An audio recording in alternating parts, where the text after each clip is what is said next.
হাতে যদি কয়েক সেকেন্ড সময় থাকে তাহলে ঘটনাটি শুনে যাবেন। আশা করছি অনেক কিছু শিখতে পারবেন। একটা গরু জঙ্গলে ঘাস খাচ্ছিল। হঠাৎ করে একটা বাঘ তার উপর হামলা করলো।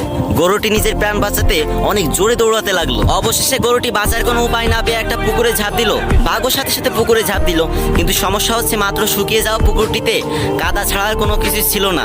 তাই গরুটিও গলা পর্যন্ত আটকে গেল আর বাঘটিও গলা পর্যন্ত আটকে গেল। তখন বাঘ রেগে মেগে বলল, কিরে হারামজাদা, ডাঙায় থাকলে তোকে না হয় কুড়মুড় করে খেতাম, কিন্তু তুই এমন জায়গায় আসলি, তুইও মরবি আমাকেও মারবি। তখন গরু হেসে বলল, তোমার কি মালিক আছে? তখন বাঘ আরো রেগে গেল এবং বলল, আমার আবার কিসের মালিক রে? আমি নিজেই তো বনের রাজা, সবাই আমার প্রজা। তখন গরু হেসে বলল, তুমি তো এখানেই দুর্বল, একটু পরে আমার মালিক আসবে, এসে আমাকে নিয়ে যাবে, আর তোমাকে?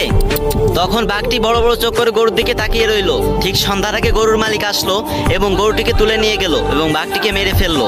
এই গল্প থেকে আমরা এটাই শিখতে পারি, আমরা যারা আল্লাহর উপর ভরসা করি, আমাদের জীবনে যত বড় বিপদে আসুক না কেন, আল্লাহ তাআলা ঠিকই আমাদের রক্ষা করবেন। হয়তো ওই সন্ধ্যা পর্যন্ত একটু অপেক্ষা করতে হবে। আল্লাহ আমাদেরকে তার উপর ভরসা করার তৌফিক দান করুক।